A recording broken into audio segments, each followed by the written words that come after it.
নমস্কার বন্ধুরা, আমরা আজকে বলবো যে রাজ্যের মুখ্যমন্ত্রী মমতা বন্দ্যোপাধ্যায়, সে একটা মেয়ে হয়ে কিভাবে এগুলো কথা বলতে পারে। বলছে 10 লক্ষ টাকা দিবে। কি মানে কোন লোকগুলো তাকে যে মুখ্যমন্ত্রী বানিয়েছে সেটা আমি বুঝতে পারছি না।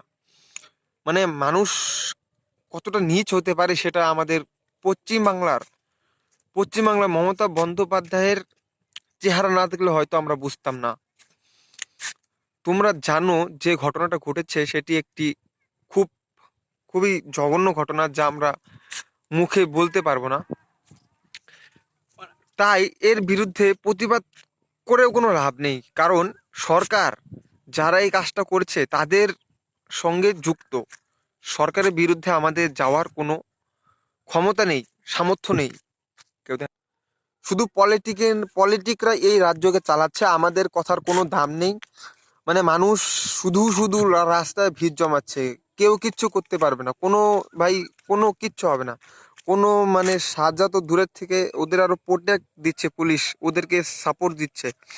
এটা একটা জঘন্য ব্যাপার। এটা পুলিশদের কোনো লজ্জা নেই, পুলিশদের উপর থেকে যা বলা হচ্ছে তাই করছে। পুলিশদেরকেও বলে কোনো লাভ নেই, কারণ সবটাই সরকারের। তো আমরা যতটুকু পারবো লোককে জানার চেষ্টা করব যে এটা খুব খারাপ একটা অবস্থা। কেউ কিছু করতে পারবে না ওদের, কারণ ওদের কাছে সব ক্ষমতা আছে, আমাদের কাছে তেমন কিছু নেই।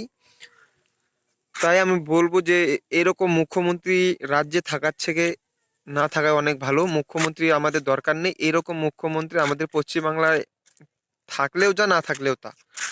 কি দরকার ভাই এর? ও কিছুই কিছুই করতে পারছে না। ও একটা বালের মুখ্যমন্ত্রী।